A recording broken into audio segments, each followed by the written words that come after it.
Selon le classement 2021 du cabinet américain Mercer, Libreville est la troisième ville la plus chère d'Afrique. La capitale gabonaise a perdu 2 places en un an, en s'illustrant par le caractère élevé du coût de la vie.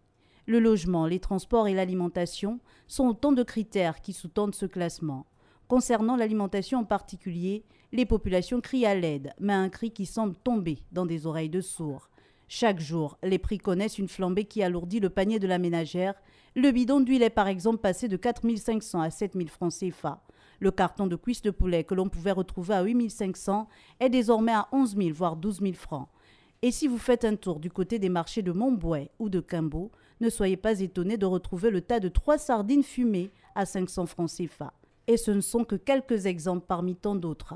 On se demande alors comment les Gabonais peuvent parvenir à se nourrir avec des prix aussi élevés, surtout que plusieurs d'entre eux ne perçoivent que le revenu minimum mensuel fixé en République gabonaise à 150 000 francs CFA.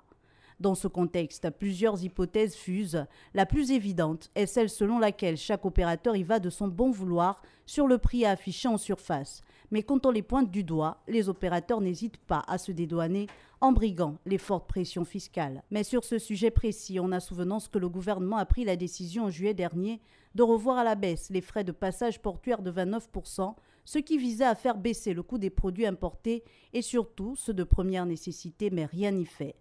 D'autant que sur le terrain, les contrôles de la DGCC se font rares. Et quand les équipes font des descentes, elles n'ont que Libreville comme champ d'action.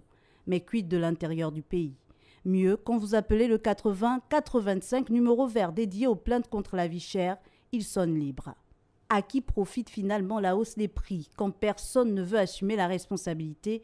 Qui de l'État ou des opérateurs économiques en tire profit? Pendant ce temps, les populations livrées à elles-mêmes attendent enfin qu'une action pérenne soit prise pour stabiliser les prix ou même les revoir à la baisse.